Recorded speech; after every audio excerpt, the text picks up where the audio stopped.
अरे रोवेली कामना हो बेटी, नैना ढारे हो लोरावा।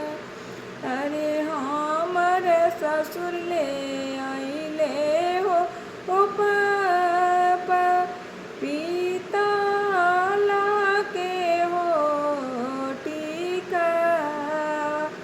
अरे हमर भसुर ले आइले हो पापा, पीतला के हो हरवा।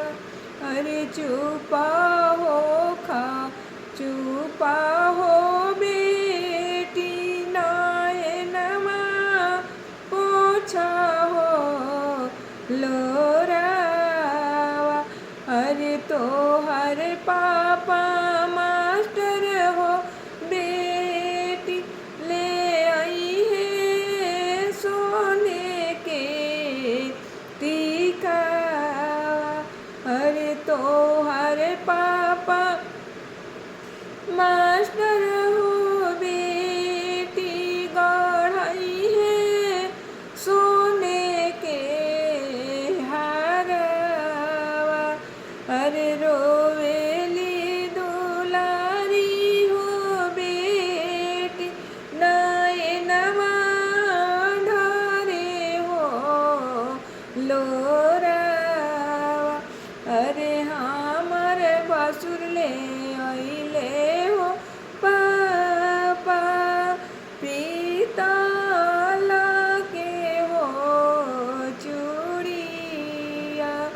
अरे चुपा हो खा चुपा हो बेटी, नयनमा पोछा हो लोरावा।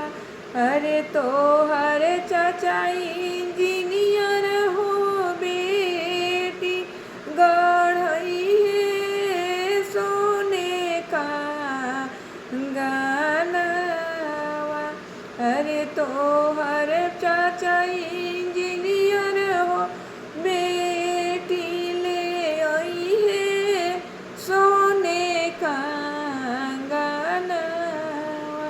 अरे रोवेली दुलारी हो बेटी, नैना ढारे हो लोरावा।